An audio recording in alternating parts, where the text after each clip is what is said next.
Let's welcome everybody, and we'll call the meeting to order. And let me say that you're going to get further instructions, but we only have to do this as well as what I saw the Santee Cooper board did. So you're supposed to push the green button before you talk, but it's excusable if you don't, then unpush it when you're done. So it's a new thing for them, and I'm sure I'm going to forget sometimes too. But with that, let's start out by asking Pat if you'd give an invocation and how and lead us in the Pledge of Allegiance.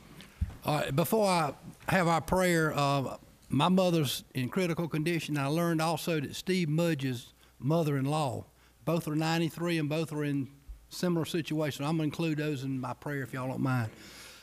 Father, we're just so thankful for these two entities here that are represented today and what they mean to our great state. Father, we ask that you would be with these two special ladies as they go through this end-of-life transition. We ask that the Lord would take them to a better place. Now, Father, we ask that you would guide our decisions and what we accomplish today would be pleasing in your sight. In your Son's name we pray. Amen. If you'll join, and let's stand and do Pledge of Allegiance. I pledge allegiance to the flag of the United States of America and to the republic for which it stands, one nation, under God, indivisible, with liberty and justice for all.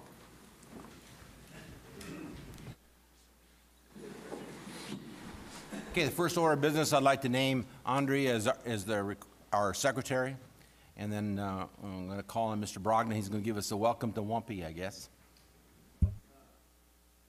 Push the button. There we go.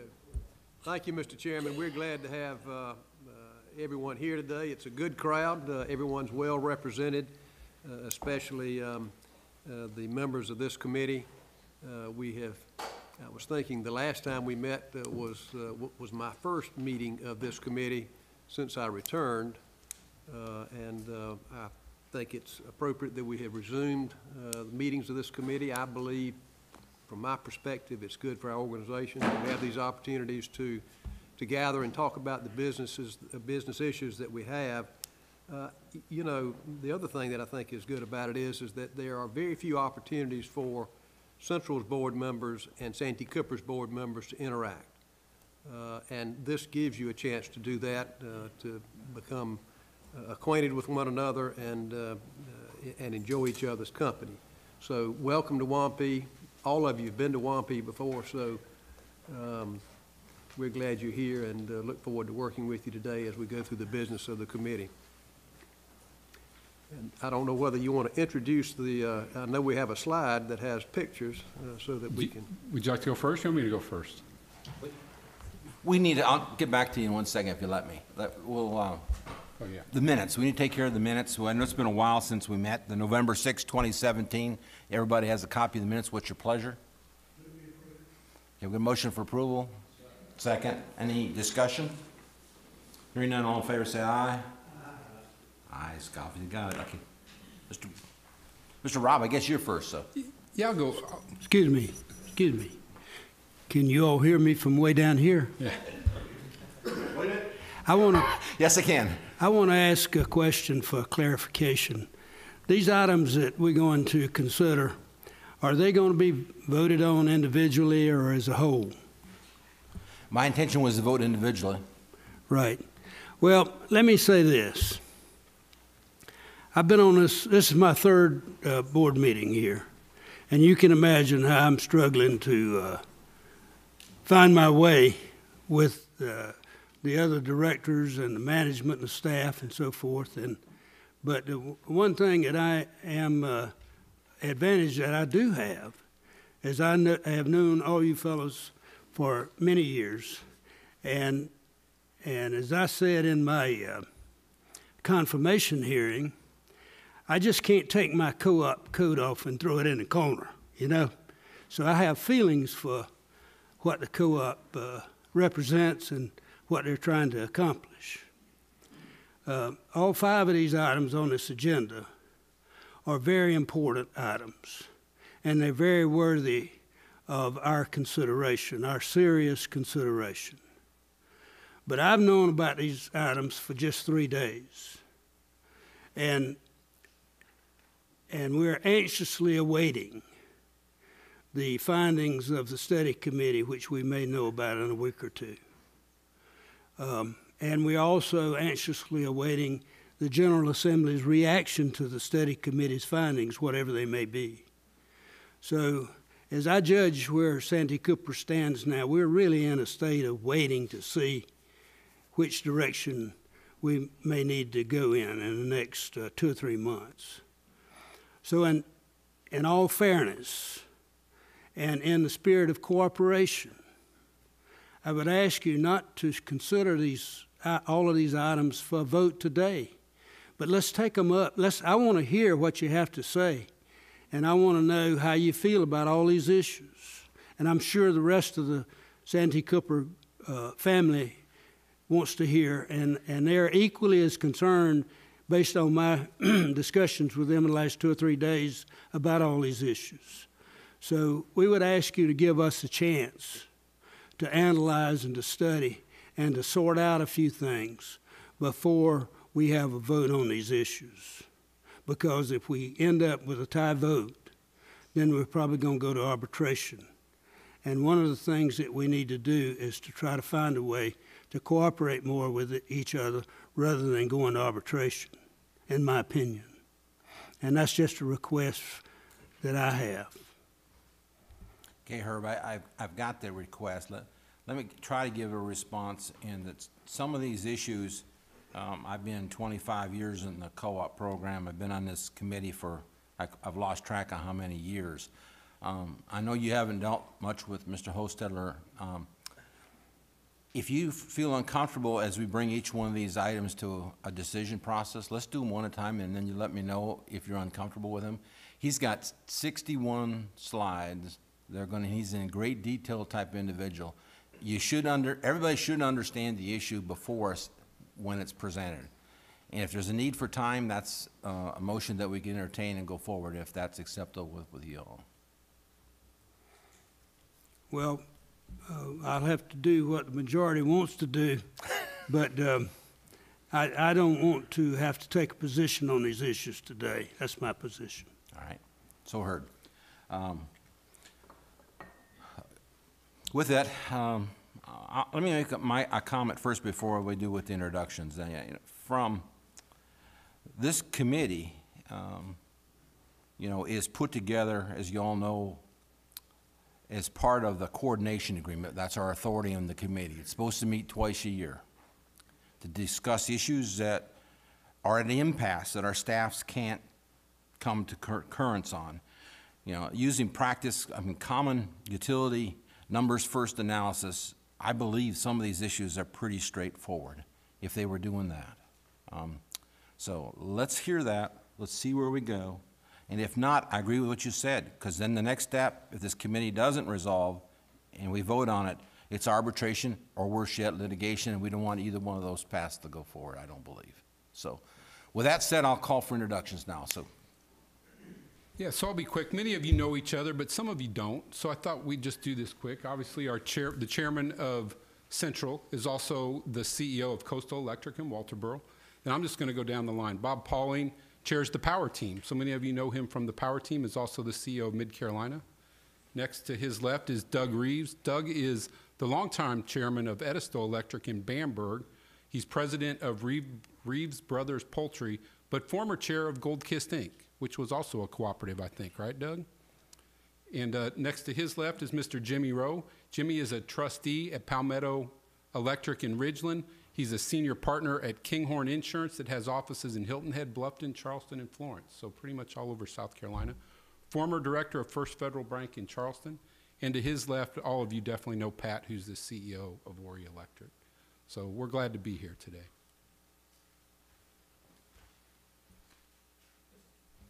Thank you, Mr. Chairman. Likewise, going down the list, I'm going to start to my left with our new chairman, Charlie Condon. Charlie's been on board now with us for 2 meetings. He is an attorney, former Attorney General of South Carolina, and now practicing law in Charleston. Beside me is Director Dan Ray. You have there Director Ray's business currently. He is certainly very experienced in financial matters and has been helpful to the board in that regard. He serves and represents Georgetown County on our board.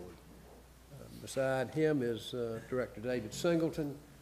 David is president of Singleton Properties. He's also an attorney, and he represents Horry County on our board. Director Peggy Pinnell, owner of Peggy Pinnell State Farm Insurance Agency, and I think she might be the most senior member of this committee. When I say senior, most experienced, I'm talking about the most number of years on the committee or on Santee Cooper's board. So anyway, she's represents Berkeley County, and we're glad to have her. And y'all may or may not know Charles H. Leard down on the end, also known as Herb Leard, who has been well known to all of us. He's came on board in June of last year, and we're glad to have him as well. So thank you, Mr. Chairman. Thank you. Any other comments before Rob gets started with the presentation? Seeing none, Rob, go ahead.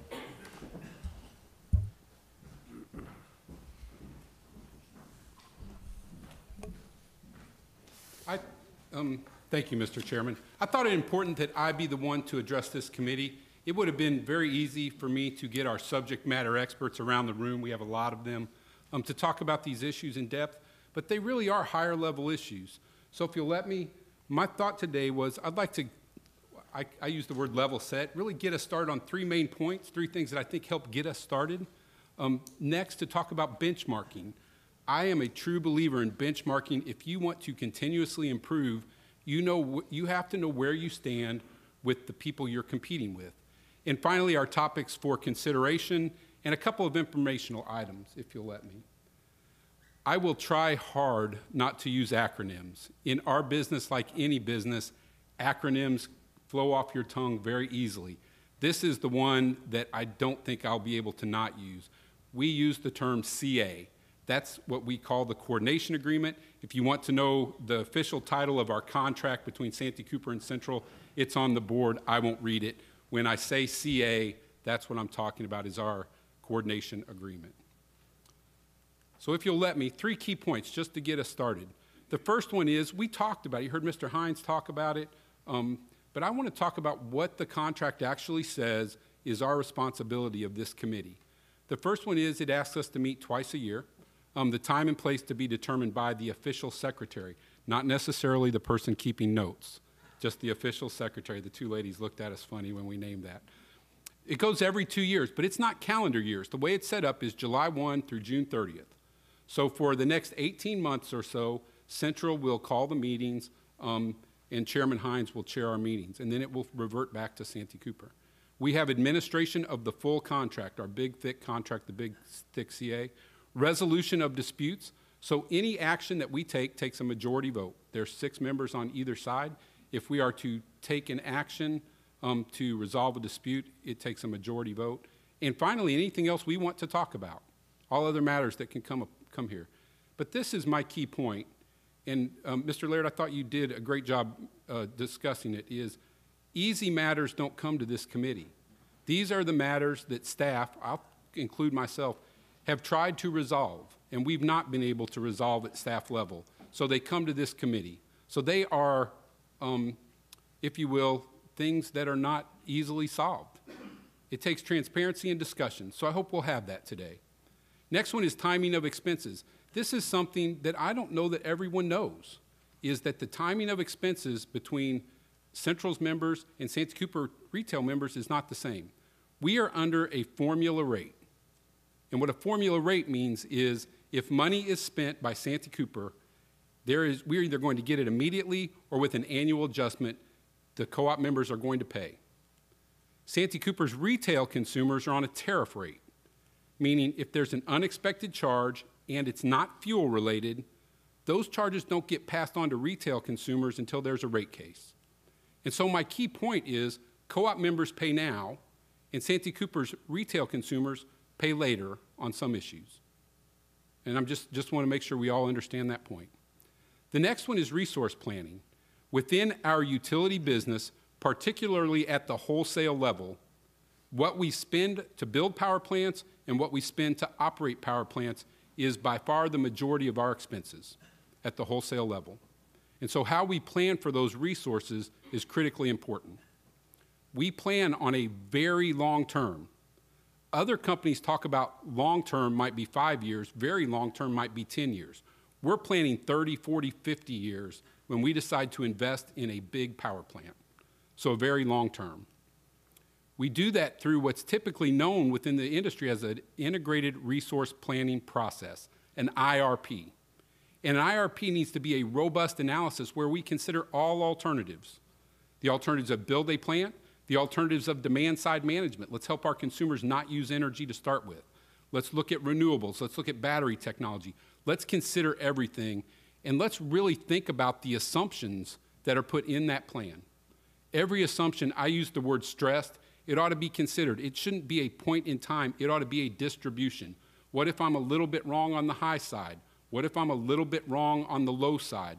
What happens with all those plans?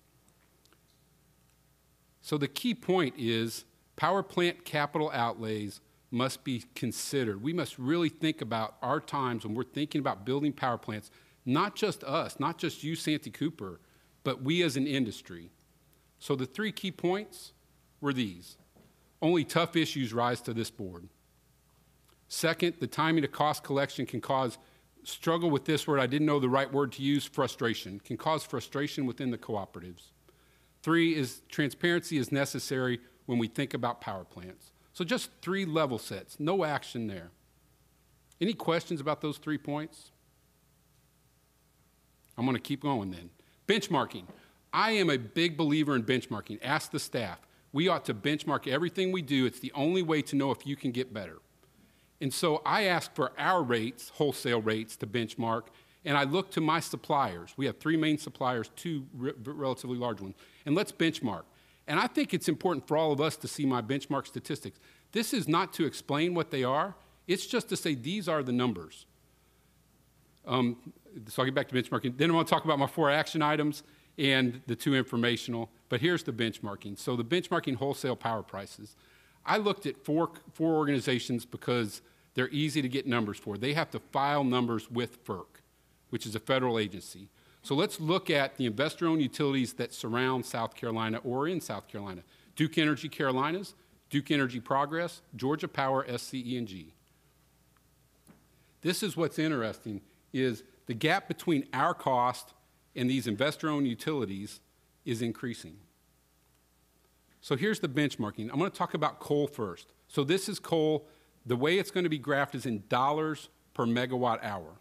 You saw earlier, Suzanne put this for Santee Cooper in 2018 in cents per kilowatt, but dollars per megawatt hour.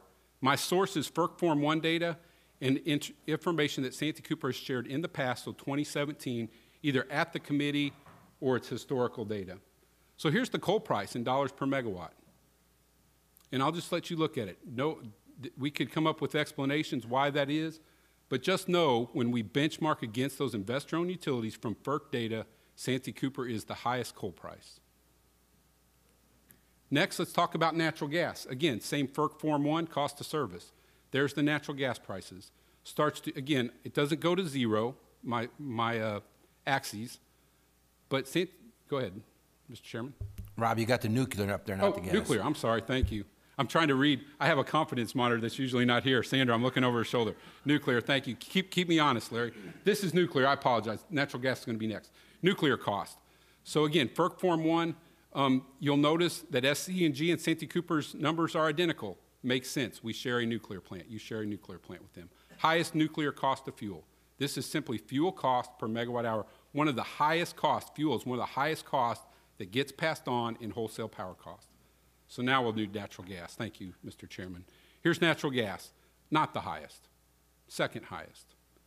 Again, don't ask ourselves to solve it yet. That's what staff should be doing for the boards. Why is this? Can we get better? So now we'll just go to price. And this changes now to cents per kilowatt hour. That's something we understand better, cents per kilowatt hour. These are the average of the investor-owned utilities. Again, same investor-owned utilities. Their average FERC wholesale data.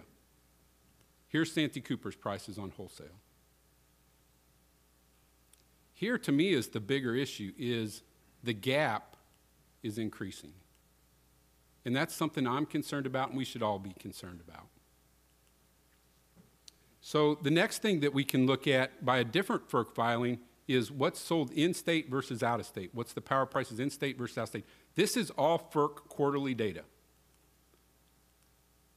So here we are. In-state South Carolina, mostly central, 7.4, 7.3 cents. 6.8, 6.7 consumers in Alabama, wholesale consumers, and then wholesale consumers in North Carolina.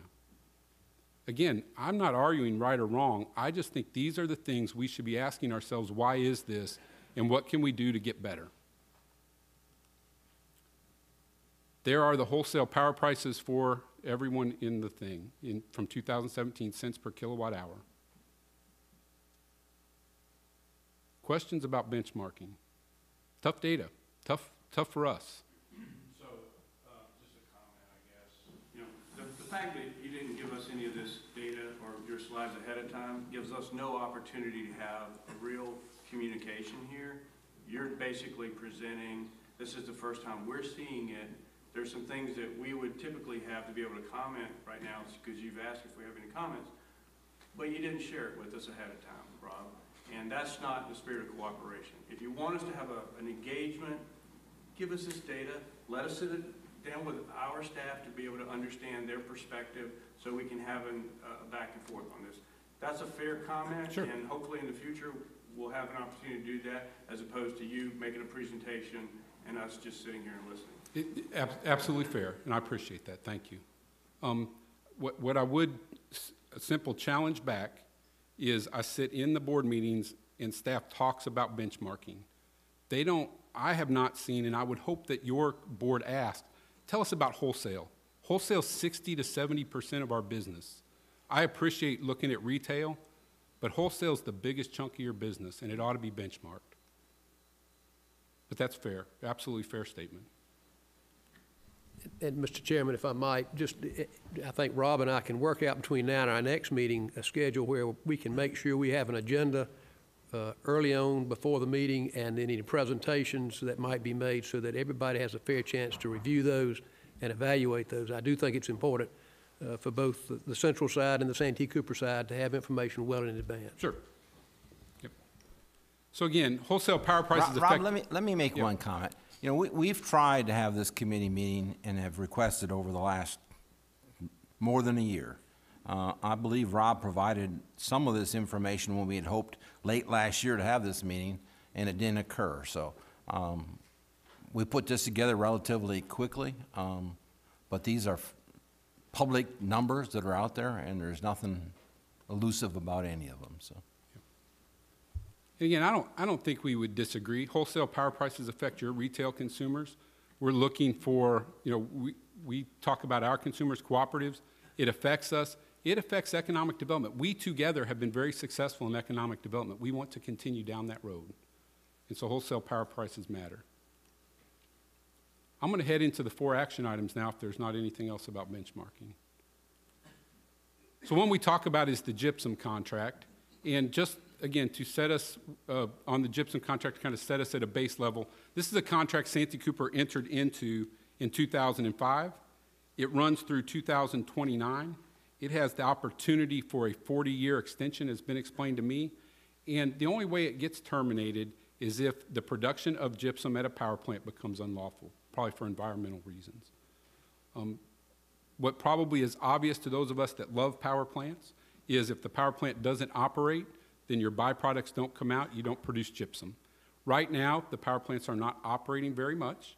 Not as much gypsum is being produced as expected, and so Santee Cooper goes out and buys on the market gypsum. The details of the contract could be troubling, but that's not our issue. It's not the contract. It's the way we're charged for the contract. And that's what I want to talk to everyone about, is how Santee Cooper, what word do we want to use? Mark up, there's different words. Santee Cooper marks up its revenue requirements by 9%. The resulting markup is known as, here's another acronym, CIF. It means Capital Improvement Funds. So for every dollar that comes in, Santee Cooper Choose your word. Is it earnings? Is it margin? Is it profit? Is it return? I asked the CPAs and accountants. The official term probably is an adder. CIF is a 9% adder, and that becomes our issue. So it's with the gypsum contract, we believe there's another way to account for gypsum. And as we go and look at the uniform system of accounting, I believe that Santee Cooper's accounting for this incorrectly. That could save cooperative consumers and Santee Cooper retail members eventually almost $1 million a year, over $1 million a year. So we've raised this issue since the 2013 audit. We didn't solve it for the 2013 audit, so this will be going on in 2014. We went ahead and solved that issue. It wasn't a lot of money at the time. It was money. It was a significant amount of dollars, but not millions of dollars at that point. But we reserved the right to raise it again going forward. We have raised it every year from 14, 15, 16, 17. Assume we're going to raise it again in 18 as we audit that. So we're contesting 2014 forward. And here's what we believe should happen.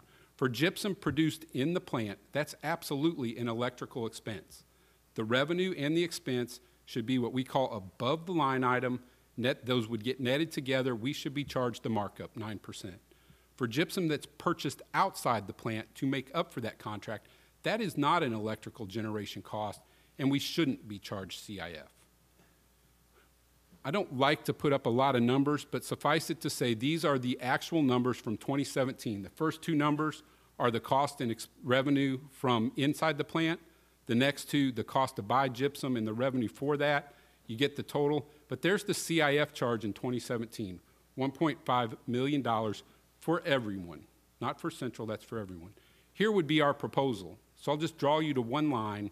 If we were to do the accounting the way we understand it should be done, that lowers the CIF charge to $260,000. What does that mean for cooperatives specifically? Do the math. It means for everyone almost $1.5 million. That's what the cost was, minus the $260,000. In 2017, we paid 64% of in-plant cost. The cooperatives paid 64% of the cost. So for us, that savings in 2017 is almost $800,000 to change the accounting.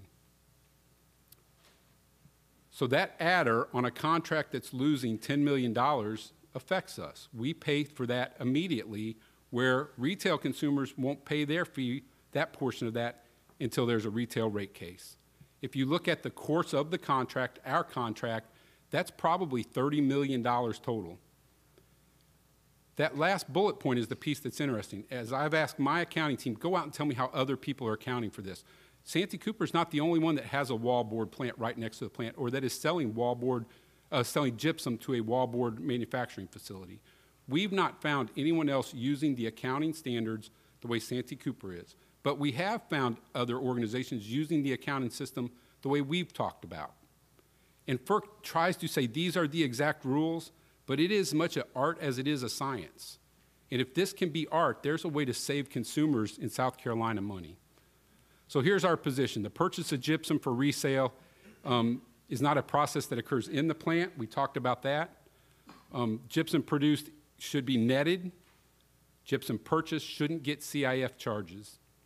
So here would be the action item I would ask for is that the executive committee ask Santee Cooper's accounting staff to, from 2014 forward, that gypsum produced in the plant is netted, gets charged its markup 9%, that purchased does not.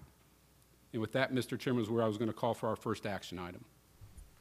Okay, you've heard the proposal. I'd entertain maybe a motion to get us to start with any further discussion. I have a motion to accept this? Yes. We have a motion to accept the recommendation from Central's regarding the handling of gypsum going forward. Do I have a second? I have a second. Open for discussion. Again, we want to rely on our staff to be able to respond to this, and I know this is a healthy topic that's been discussed before. Rob, would you acknowledge that Santee Cooper's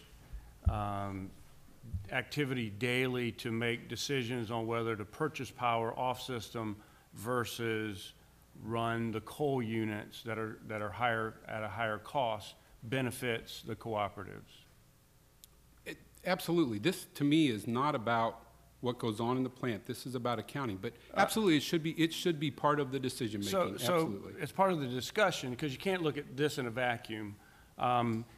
If one option for Santee Cooper, and I believe the wrong option, would be simply to run the coal plants more to produce electric-produced gypsum at a higher cost passed on to you in the form of a wholesale cost, but meeting the terms of the contract, but you would end up paying multiples of that $30 million over the life of the contract, and therefore, I'm guessing you would conclude that you would rather us not do that, but to continue the daily process of looking at the buy-sell of purchase power off system that benefits the entire customer base. Yeah. Dan, but I don't know why we can't have both. I mean, that to me is good. What you just described, good utility practice, everything. So we could do gypsum. We do the same discussion when we talk about emissions, sulfur emissions, NOx emissions, and what it's going to cost. And we depend on you, and I believe you do a good job at that, making those decisions. This is an accounting issue that at best could have two choices. One of them charges all consumers in South Carolina $1.5 million. The other one's $260,000. This is an accounting issue, not an operate the plant issue. Understood, but you've explained your side. We've called for a vote. We haven't heard the counter side, which there is, and there's also been a proposal that Santee Cooper made back to you that you've not presented either. So we can vote. I'm happy to vote, but do you want a balanced conversation on this topic? Can I just add, sure. This has been brought before and discussed in this committee before, and my recollection is that it was going to go back to staffs, which was where we hoped there would be some conclusion and decision. That is the nature of the coordination agreement. Those things should be resolved at that level. They have not been. When something carries on to 2014, your staff here has been well aware of it. I'm sorry that you, the board members, aren't well aware of it. We've been discussing this at Central for years, so that's the whole nature of this committee, is to make good utility decisions based on the numbers, and the numbers and accounting standards that Rob mentioned are what's commonly used, to the other utilities. So I agree that this is an accounting, and I agree that they should do the things that you mentioned to save the money. Dispatching, utilization of coal plant versus gas and buying off system, that's common practice for a very efficient utility. Yes, Pat. Mr. Chairman, and I think the real issue is what worries us so much is as plants become more efficient, there's going to be less and less probably coal burned, and this has a potential of being extended for 40 years. So we're trying to resolve this before it becomes really a problem. And I think it's just not inherently right if they charge a profit on something that really is a loss. And that's my 2 cents worth. Thank you, Pat. Further comments? Yes, Rob, just. Well, I can assure you that I'm interested in trying to solve this problem. And I think that Santee Cooper Board is interested in trying to solve this problem. You've just got to give us some more time. I can understand Rob's position entirely. And Santee Cooper has other issues in regards to this gypsum production plant. But for me, I haven't been involved with it for 4 years. I've just been involved with it for a month or so. And I need more time. I just need some more time. Okay, I heard that. Any other questions, discussion, Ms. Brogdon? Thank you, Mr. Chairman. Rob, is it fair to assume, or based upon your presentation, that you assume that we have the ability not to charge the CIF on those expenses, that we're not obligated by bond covenant to collect that CIF? And Jim, I didn't bring my subject matter expert. I'm not an accountant, and I don't even play one of those. I play a lot of things. we have what we call above the line and below the line, as far as as charges get done. Things that happen in the power plant above the line commonly gets the markup, 9%. Absolutely thinks the things that happen in the plant should be charged above the line, should get the markup. The adder is probably the right term, the CIF charge. Below the line, things happen below the line that don't get that charge. And I wish I could give you examples. I don't know examples. But they're below the line. So what I'm asking for is change the way that it's accounted. Do it the same way others in our state are accounting for it. Others, I don't know if they're doing it in the state, but they have these plants outside the state. This is an FERC accounting issue. If it's changed to the way we're proposing, below the line, outside the plant, it doesn't get the markup. And I don't know your covenants, I just know the way our contract works. Something below the line doesn't get the adder. Is that, I'm looking for my finance person, John Brantley, simple head nod? I did adequate. So Jim, I don't want to break, I'm not asking you to break covenants, I'm asking you to change the accounting to the way other people are doing the same accounting. And Mr. Chairman, I'd ask that Mark Tye be allowed to give our explanation of how we charge the CIF on these components, and also to tell the group what it is that Santee Cooper offered to do in order to settle this particular audit item. I think that's appropriate. Will you yield? Where is he? He's over here. Okay. And Sorry, he'll just, didn't see you sitting over there. and not to beat a dead horse, but since we didn't have all of the presentation, we simply have relied on what we've seen before, and Mark is simply going to talk through our position on that. Yeah, I think that's clear. This presentation was what you had before too, so it's not new. It's very similar. Yeah, wow. We've tried to shorten it up. Rob's lengthy. All right, thank you, Mr. Chairman. I guess I'll try to respond to different pieces here and there. To kind of go to something that Director Ray said, I think one thing to always keep in mind is Santee Cooper does dispatch our units to the lowest cost, whether that's a next hour, next day, next week, next month, next 2 months. Everything we're looking at is whatever's lowest cost. Just for everybody's information, we actually have within that dispatch decision these costs. So whether we produce gypsum or have to buy gypsum, that is in that decision. So as we're deciding whether to run coal, gas, purchase power, whatever, we're doing it so that the lowest overall cost to our customers is minimized. And so that's the first thing I think to keep in mind. And also we have looked for alternatives to providing under this gypsum contract, and we haven't found anything better than what we're doing. So if somebody has some ideas there, we're more than happy to take that. A couple comments on CIF. And unfortunately, I'm one of the more tenured people around here too.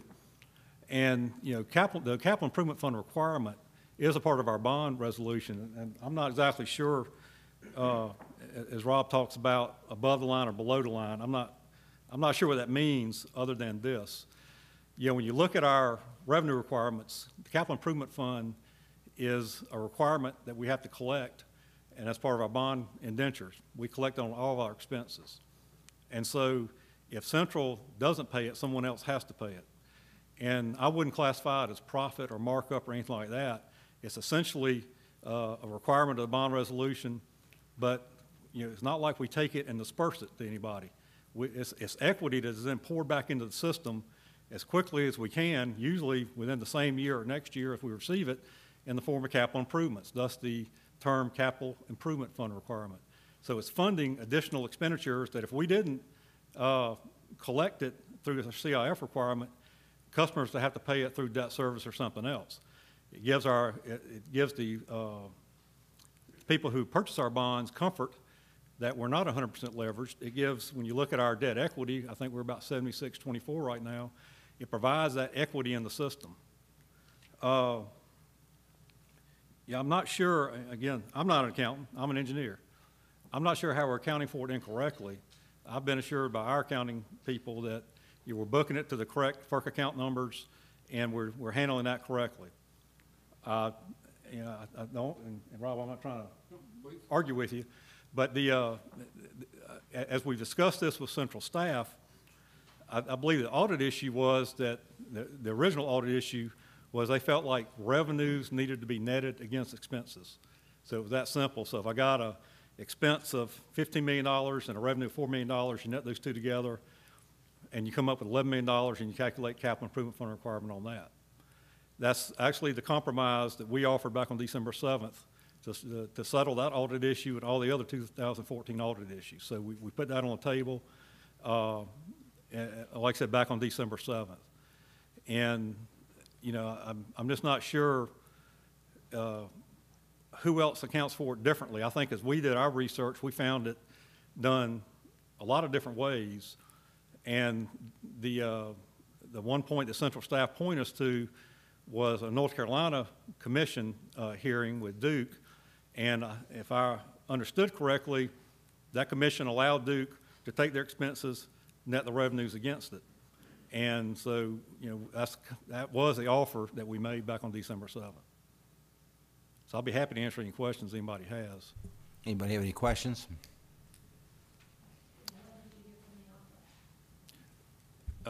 We haven't heard anything, but I'm assuming that it was rejected based on this. So. Okay, thank you. Thank you. Rob, you got any follow-up to that, or? Well, no, Mark, thank you very much. Complicated issue, but to me, you heard Mark say my whole point, which is people account for it differently, and there is a way to save consumers $1.5 million. That's where I come from, and I would argue if there is another way to do it and we can save consumers money, we ought consider it, whether that's this committee taking action or we ask Santee Cooper staff to go back and look at it. So one clarification, you said consumers would save when really it's just transferring that cost to the other side of the system away from your side, because we still have the covenant to meet on the bond covenant side.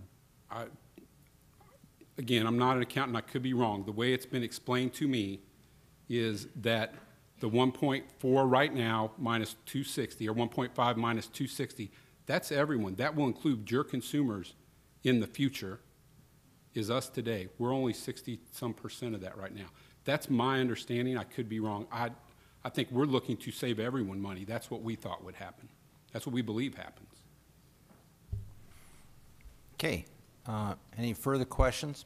You know, let me just kind of maybe revisit what I tried to say at the beginning.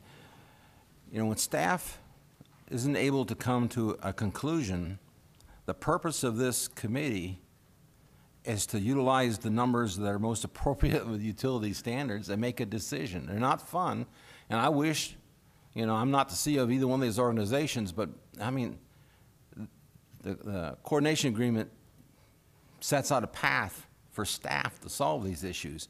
And how much more time do you need? And this starts back to 2013, and this discussion's gone on and on and on. So deferring it from the decision process of the exec committee, the coordination agreement, I don't think would solve us in this issue anymore. So with that, I'll entertain more questions. If not, I'm going to call for the question. Seeing no further questions, all in favor of the recommendation, raise your hand. All opposed, same sign. Okay, 6-6, no action taken. Rob, next. Thank you. The next two actions, I think, are a little bit simpler in that mostly we ask for cooperation. So I'm going to talk about Cross Unit 2. To start with, Jim, give me just a second before you pass those out. Again, I'd like to benchmark what's going on in the industry. So this information is coming from ACES, who is a cooperative-owned power marketing company, and information they got from the government and a company called Rhodium. This is just 2018. The amount of wind generation built, 2,200 megawatts. The amount of solar, 5,700 megawatts. Nuclear, a little bit of nuclear was retired.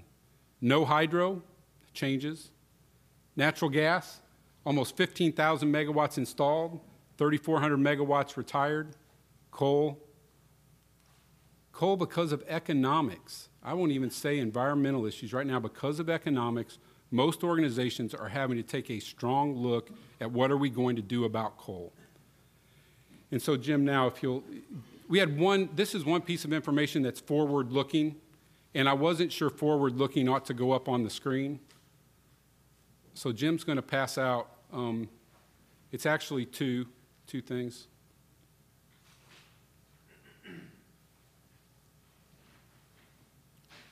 Who we got in the back that could help? Yeah. Hey, Mark, you want to grab half and help him out there? Somebody. Thanks, Jim. So I'll challenge you, the first page as he finishes, and I'm going to take just a second. That is what I call utilization. Capacity factor is probably the more appropriate Rob, just term. a minute. Give me a minute to get all of them out. Yeah.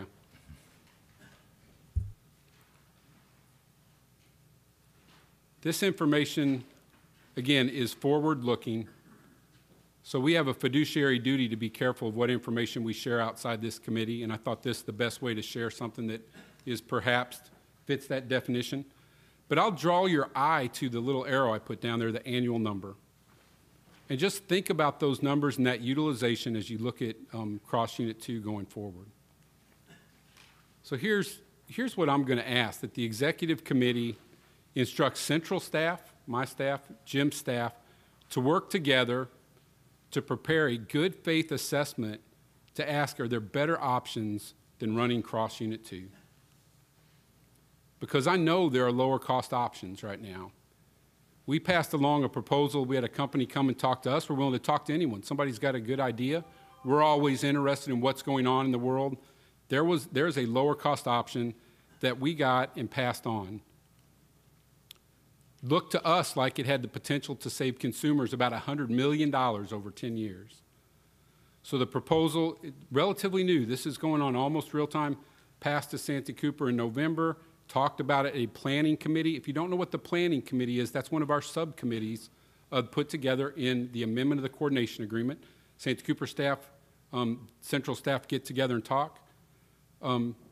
There was a unilateral, Cross Unit 2 before wasn't scheduled to come back to, talked about in the boardroom till 2026. Thought Cross Unit 2, choose your word, was going to be laid up, was going to be idled, was going to be mothballed, something going on. A lot of places, hey, we're not ready to close it down permanently. We're just going to put it on ice. There was a unilateral decision made outside the planning committee then, and potentially, rightfully so, we could argue about that, but just made, we're going to bring it back.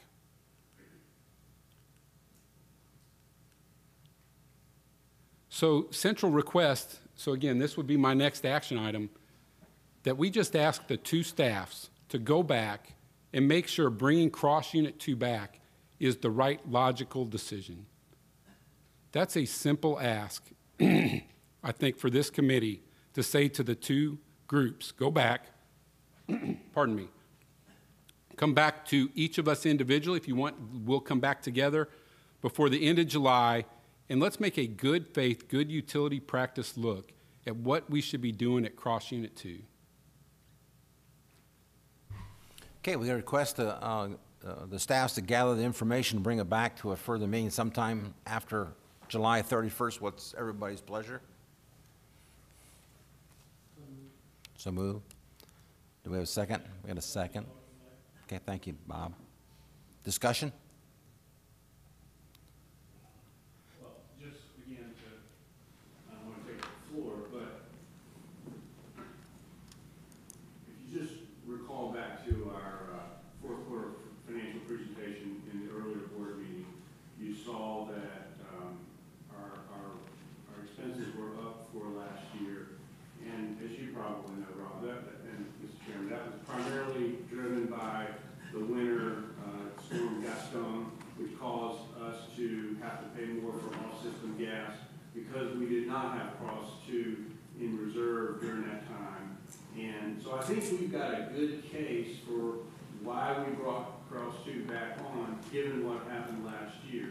And so I think our board went through that analysis with staff and concurred with their recommendation. And so you sort of made it sound like we just made an arbitrary decision to bring Cross 2 back. But in my view, it was thoughtful it was responding to the situation we had last year that caused your costs and our costs to go up. And at least what I think I heard yesterday was that Cross 2 has run some percentage of time over the last few weeks during this cold spell, and will probably run over the next few days as we continue to have cold weather. And so I think just as a balanced part of the conversation, we believe that Santee Cooper has looked at that properly and appropriately made the decision to unidle Cross 2. And so as we sit here today, I don't think it's the right time to reevaluate that decision. You know, not only because we think we've got the appropriate reserves in place right now, but also, again, it's not stated in your call for question, but it does bring other things into play. And frankly, given that at least what we read in the paper, you or your affiliates are proposing as potential purchaser, and we don't want to get in a situation, whether it be the Gypsum contract or other contracts, where we're benefiting you at the expense of other bidders, and we don't want the study committee to criticize us for making decisions at this point that has a direct impact on that review process and potential bidders. And frankly, that's why Chairman Laird asked that we postpone this to a future time when there's less uncertainty around that process. If I may, Mr. Chairman? Yes, and go maybe ahead. there are other comments. Just a couple things. This is, let's just study it. This is not make a decision. It wasn't supposed to come back till 2026. You mentioned reserve margins. I might challenge us to go back and ask both staffs, what is the current reserve margin and what are we aiming for?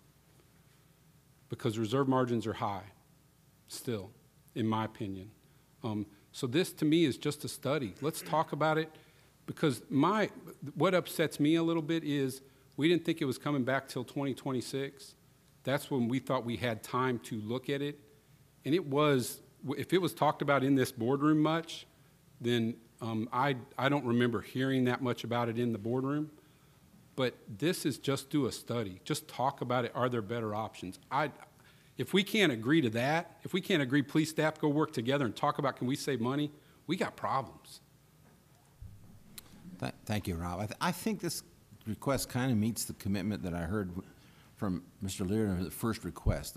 Give us time to study. Well, here we're asking for our staffs, and I hate to come back to staffs who are going to hate me, but this analysis just, I believe, should get done. It will prove the point that you all said, or not prove the point, or if there's a better option that costs our end users less money, that's what we should be doing. Further questions? Just a further comment, Mr. Chairman, if I might. You know, I think it has to do with the timing and where we find ourselves in Columbia. I don't know how this action, if we simply ask staff to do this assessment, how it might be viewed by the folks who are looking at what to do about Santee Cooper. My sense, based on what we've heard, is that they really don't want us to do anything in terms of affecting their ability to make changes at Santee Cooper or to sell Santee Cooper. I agree that this is like Herb, I agree this is a topic that ought to be studied, because at the end of the day, we're going to have to do exactly what you said, and that is to make sure that we are demonstrating we're delivering power at the lowest possible cost to our customers. With that in mind, I'm not saying never do this. I'm saying now is not the time. It might be July 31st when we can begin the process. We can revisit the issue as we see how things play out in Columbia. Further comments or questions? I guess my comment, I wouldn't think that the legislature would look negatively on us trying to work together to save all of us money. That's my comment.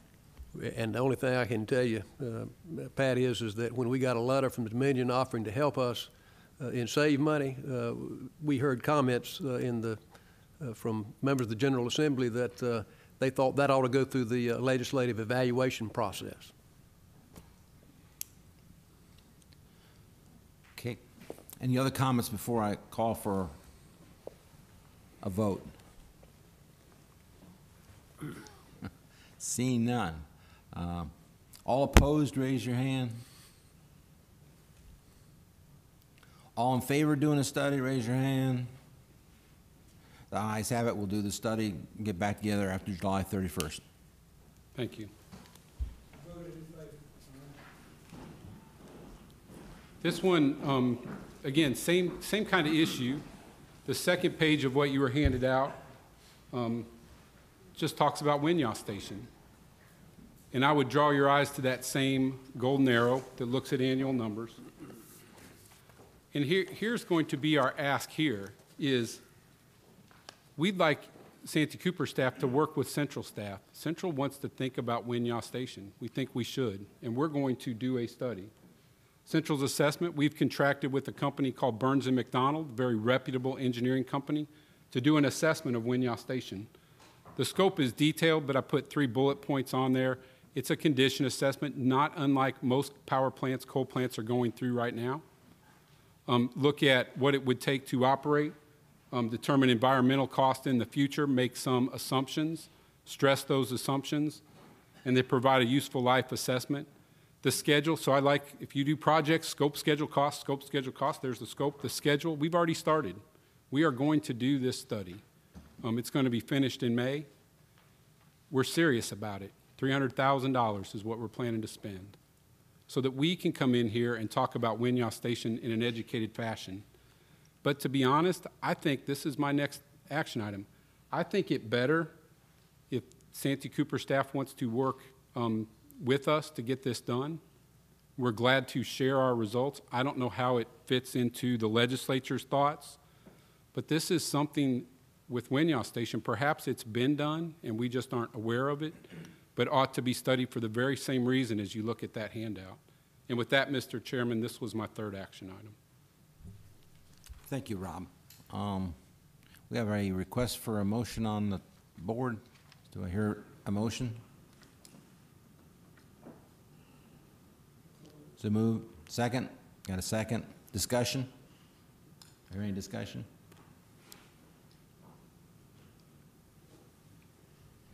Hearing no discussion. Can I bother you a minute, Larry? You can. There's no, you're never going to be a bother. I was trying to remember to press go. Listen, I forgot to shut mine off, so it was convenient. This board has been charged specifically to do nothing to aid in or to detract from what the legislature might do. I don't see how we can be asked to do anything one way or the other. And I think it is not in anybody's best interest for us to upset the General Assembly any further. Thank you. Any other comments or questions? Seeing or hearing none. All in favor, raise your hand. All opposed, raise your hand. 6-6, no action taken. Our last action item, and this one's perhaps a little bit more complicated, and if you think the first 3 items were difficult, let's get into this one. I am an engineer like Mark, and I can't sometimes, I try not to do it, but when asked to build a watch, I'll talk to you about, when asked what time it is, I'll start to tell you how to build a clock. But this is specifically from our contract, Coordinating Agreement Section C12. I'm paraphrasing for all lawyers, Babs, wherever you are, if you want to go read this. It says, for new non-firm loads that are large, the projected revenue from the sale should exceed the incremental cost. If they don't, there is a section that deals with this, and it says, Santee Cooper, you can charge your consumers. That's absolutely the board's responsibility. But within our contract, that load should be treated as a as a firm load, not a non-firm load, as a firm load. Central can challenge a finding if it believes in good faith that that top section, incremental revenue, is not going to exceed incremental cost, and such challenge is resolved in accordance with the CA. That's why we're here, a challenge to the CA. Such a sale has occurred. I don't want to go into that a lot, but it started in June 2018. It's a non-firm load. Santee Cooper has provided, the contract requires Santee Cooper to provide assurance that the incremental revenue is at least that of the incremental cost. It must be reasonably demonstrated. So that's the legal aspect we're trying to get to, is reasonably demonstrated. If the sale for us, what does it mean to us? If that load were treated as a firm versus non-firm, that's about $5 million. This is not to talk about the economics of non-firm load for economic development. Absolutely should be done when it's appropriate. When it doesn't affect, when reserve margins shouldn't be affected by this.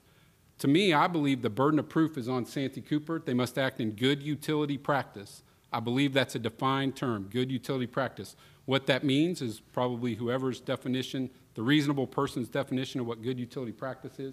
Central is supposed to act in good faith. So Central responded with a letter. We were told this was going to happen, got some data. We responded with a letter on December 21st, so again, very close to real time, just over a month ago. But when we're talking about something like this, as much as I believe my internal experts, we go out and we hire other experts to get a third-party opinion. And I think that's reasonable. That's a good faith estimate. We hired GDS Consulting, a very reputable firm when it comes to rates. Our findings were put into really three categories. I throw in other, there was one thing in other. Energy capacity transmission, referenced an Excel file. That Excel file is not difficult to look at. Any of us could look at that Excel file. It's one page, pretty simple, 1 year multiplied by 5 to look over 5 years. Again, GDS Central sent a letter. We believe that was done. Santee Cooper we think Santee Cooper failed to demonstrate that reasonably cost and revenue, that revenue is going to exceed cost. Accordingly, we don't think it fits the contract. We did get a letter back. That's a quote from the letter. Looked at it, don't agree with it. Rises to the executive committee of the coordination agreement. It rises to us now. Again, very real time. This is action item number 4. Central simply asks that your right to charge your consumers what you want. Based on that file, again, I challenge you to ask for that file. Based on that file, I don't think it meets good utility practice. I don't think anyone in this room would think it meets good utility practice. I could be wrong. So we ask that you simply treat it as 100% firm when you look at our contract. Tough item. Mr. Chairman. We have a request from Rob. I'll entertain a motion to go forward. I got a motion from Pat and a second from Mr. Jimmy Rowe. Questions, comments? I'll start. This one is near and dear to my heart. Obviously, you're talking about Liberty Steel in my hometown of Georgetown, South Carolina. Obviously, they're back in business now and have lots of jobs, lots of economic activity, trucks rolling in and out, rail running in and out. It's a published rate, correct? Would you agree with that? I assume it is a published approved rate. No, it's don't not know assumed. that? It is a published rate. Then you could say that. Well, Rob, it either is a published rate or it isn't. But you're asking me like a lawyer, Dan. I'm not a lawyer. So it's a it's- public. You can just say it's a published rate. I believe that it's a published rate that Santee Cooper has made available, that was reviewed by you all and everyone at the last rate increase, and you did not comment on it. Is that accurate? This is the way we get to attack things through the contract is this Okay. way. So it's a published rate. You had an opportunity during the rate review process to comment on it if you chose to. So we offered a published rate out to a potential new industrial customer. They accepted the rate. They came to Georgetown. They spent capital, started the mill back up. If I'm remembering correctly, our staff concluded that the margin is, I don't know if I can say it publicly or not, can I? It's 137%. What I would have liked to have seen before we go to vote is Santee Cooper's analysis on the numbers that you talked about benchmarking, and your numbers benchmarked side by side, so we'd understand what your benchmark shows versus what Santee Cooper's benchmark shows. Do you have that available? So, Director Ray, here's my issue is not the percentage, and for sure not what you charge your consumers. What you charge your consumers is absolutely your board's responsibility. Our contract allows us to challenge it, that was not done with good utility practice. That's what we're struggling with, is was it set with good utility practice? Not what you charge them. I love that there's jobs there. Some of those people probably live on cooperative lines. But our contract calls for, if that's not set in good utility practices, we can challenge it this way. This is the way our contract allows us to challenge what's happening. Okay, well, but you're asking us to vote on it, but yet you're not giving us the benefit of your benchmarking that you're challenging it on. You're not telling us, if I understand it, it has to be at least 100% or 101% of cost, and we're being told it's 137%, so it meets the definition. You're suggesting that our team is operating in bad faith. Give us your representation of the benchmarking so we'll know where the difference is and we can try to sort it out. I'm assuming that if you have you given the Santee Cooper team your benchmarking of that? We sent a letter. It's not the percentage. It's was it done with good utility practice? And so what I would challenge you to do is to look at the spreadsheet and simply ask yourself if you believe, knowing what you know, you sit on the board, is that good enough utility practice? And I want to be careful because I like everyone in here. I wouldn't personally accept it. If more was done than the one spreadsheet, I'm good with it. But the one spreadsheet was very simple. So it's not the percentage I'm challenging, it's whether I can trust that percentage and whether or not it was done with good utility practice. And that's what GDS, and I believe our letter, was trying to say. Well, obviously, again, we don't have your data as we sit here today, and it would be appropriate for us to have time to go back and look at that and respond. But I'm curious to understand where you think the lack of good faith is in either the subcomponents or, because as I sit here today, I heard your words, but I don't understand where we're different. So good faith is ours. Good utility practice is your reasonable effort. And I say yours. That's what Santee Cooper's. Sure. I just mean it'd be good to understand where the difference is, because as I sit here, I just don't understand whether it's numbers or practice where we're different. I'd like to hear Mark Ty's input on this, please. How about, No, yeah, go ahead. you know, when people in our business start talking about good utility practice, that's the holy grail. So how about telling me how you think it's not good utility practice? Director Laird,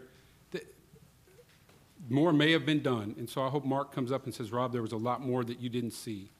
One spreadsheet, no assumptions done for a single year multiplied by 5 to show a 5-year analysis. I just don't believe that meets the reasonable man definition of good utility practice within our utility. A utility, I don't think it meets it, and that's where I stand. And again, what your staff charges your consumers is not our business. That's not what we are interested in. We're saying, hey, you do that on your side, treat them as firm.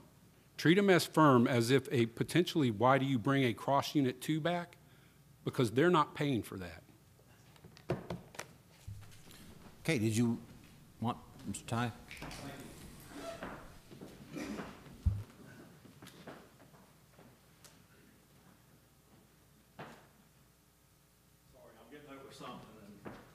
Never know when I might need it.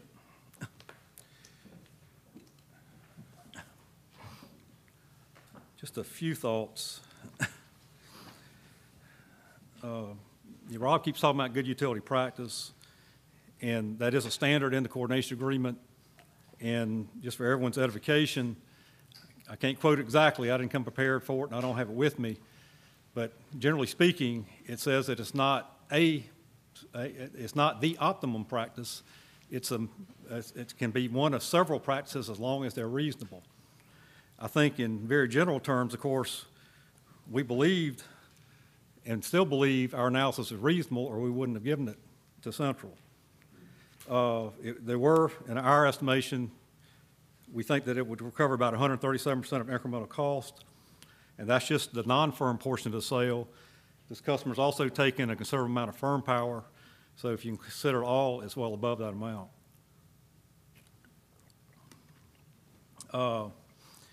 In very general terms,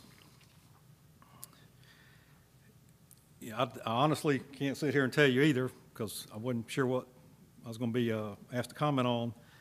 What our initial June 20th letter had, it certainly had a letter, and it had the analysis, and that was on June 20th. On June 22nd, there was a meeting between Central staff and Santee Cooper staff, and Central got a live version of the analysis at that point. And then beginning July 2nd, Central started asking us a series of data requests, of which I believe there are 4, if I'm right, total data requests that we responded to, trying to answer the questions and get to a resolution on this issue, leading up to eventually the Central's letter back on December 21st, saying that they didn't agree that it met the that we met the incremental cost.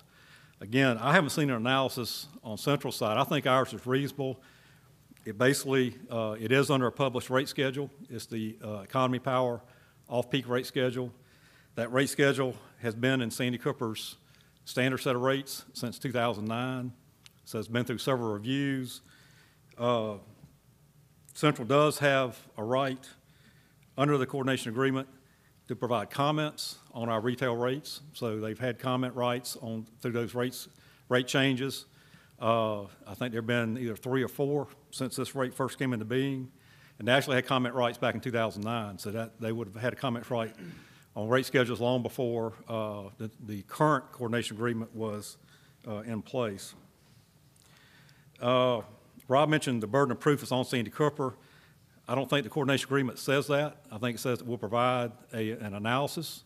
The analysis should be reasonable, and I think for Central to find that we don't meet that standard, I think it says they have to say that we've been unreasonable, and I would think there's got to be some analysis for staffs to look at and decide why we're different. Inherently within the rate schedule itself, it is based on incremental costs. So it's an incremental cost rate schedule plus markups. So how you don't meet the incremental cost test under that rate schedule, I don't know. And so that's kind of where we've been. Rob's right, staff has discussed this.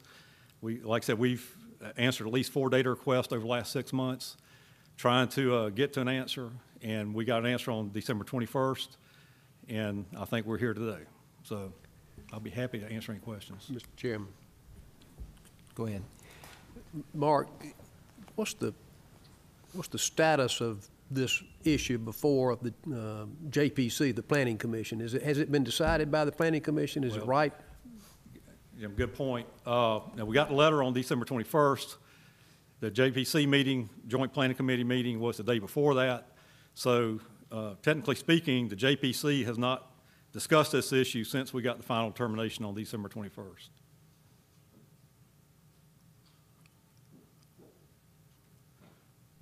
Thank you. Further questions? Yes, sir. Thank you.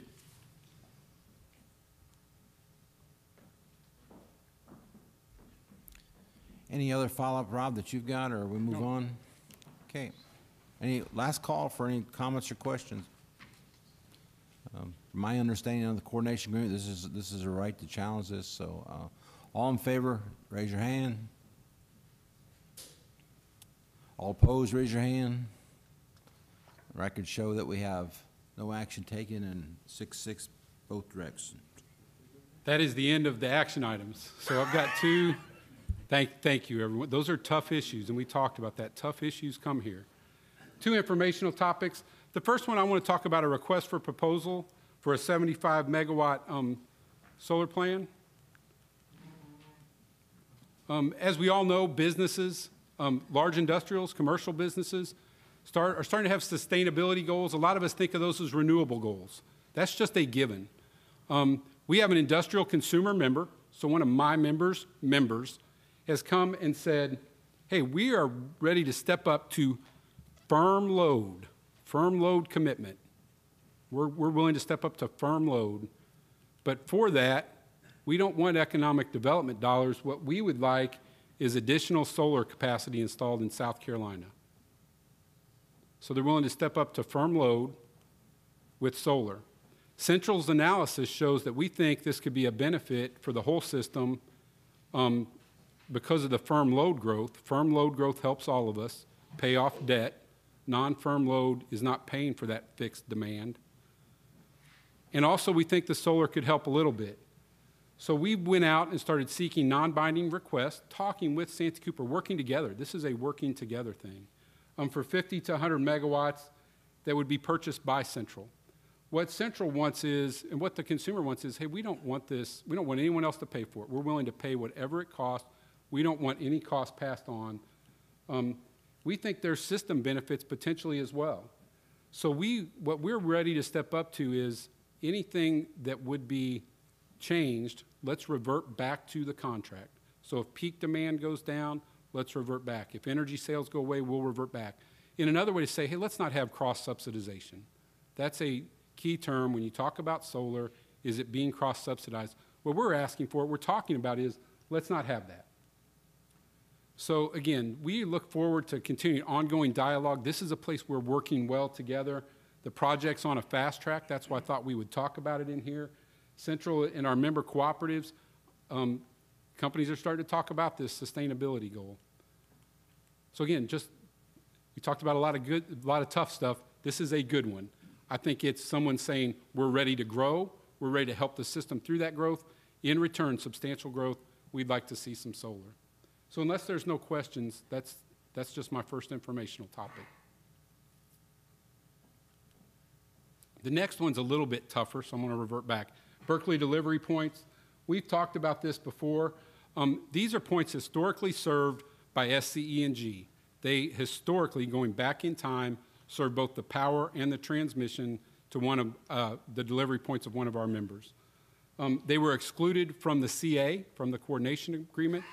In 2013, that load was transferred to Santee Cooper under a Memorandum of Understanding and Agreement, an MOU&A.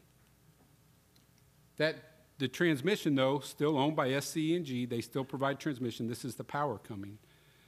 The MOU&A, the Memorandum of Understanding, provided a termination. There's a termination clause for those 3 delivery points if we give 12 months notice. We gave that notice 2 years ago in 2017. They had load growth, though. Those 3 points, one of them grew. That's now 4 delivery points served by SCE&G that fall under the Memorandum of Understanding. So what we are asking, what we're talking about outside of this group is that Santee Cooper would acknowledge our right to terminate under the MOU&A, that Santee Cooper would end their transmission agreement with SCE&G, that would allow us to go provide that under another acronym, a NITSA, the Network Integration Transmission and Service Agreement. Those are standard agreements if you're moving power over someone else's transmission line. We'd like to do that over SCE&G's line. Our position, the MOU&A, is the definitive agreement. It spells out the rights under this. It supersedes a joint letter of intent, JLOI. The MOU&A falls outside the coordination agreement. Central complied with the termination. We sent notice. I don't think the sending notice isn't an issue. Pursuant to this, we went out for bids and found someone willing to provide the power at a lower cost than Santee Cooper was at the time. Significant savings to our community, our members. We've arranged for, we'd like to arrange for that power to move across SCE&G's lines, but until Santee Cooper releases their NITSA with SCE&G, FERC won't allow us to initiate ours. This is a tough one to give, but this is my understanding, Central's interpretation of Santee Cooper's position, which is not an enviable thing to stand up and talk about what you understand someone else's position. But I think it's important for all of us, again, just as information. Santee Cooper relies on the joint letter of intent as the basis for including those points in the CA. Thus, the position is that the delivery points became part of the CA with the 2013 amendment when you look back to the joint letter of intent. The estimated value to cooperatives by moving this power someplace else is about $1.5 million per year into the foreseeable future. So our resolution process, again, I bring this here just for information. I think in the spirit of talking back and forth so that the board on the other side understands what our board talks about, information. We're not waiving any legal rights. We don't believe this falls under the CA. We don't think the resolution takes place here. It's not a CA matter. The next step would be litigation. Central wants the executive committee simply to be aware that this issue is being talked about. So I'm not asking for any action. And with that, Mr. Chairman, unless there's any questions of me. Any questions of Rob? About an hour and a half, an hour and 20 minutes. Not bad for me. Not bad for you, I agree. All right. Seeing or hearing no questions, old business or new business? Mr. Chairman, if I might, I'd like to go back to what I mentioned earlier, and that is that Rob and I be tasked with developing a schedule so that when we meet again, we'll have a time before the meeting by which we know we have to set the agenda and a time by which presentations have to be submitted to one side or the other. Reasonable request. I think Rob said he's going to accommodate, correct? Yep. So we'll do that. Thank you. Any other comments under old or new business?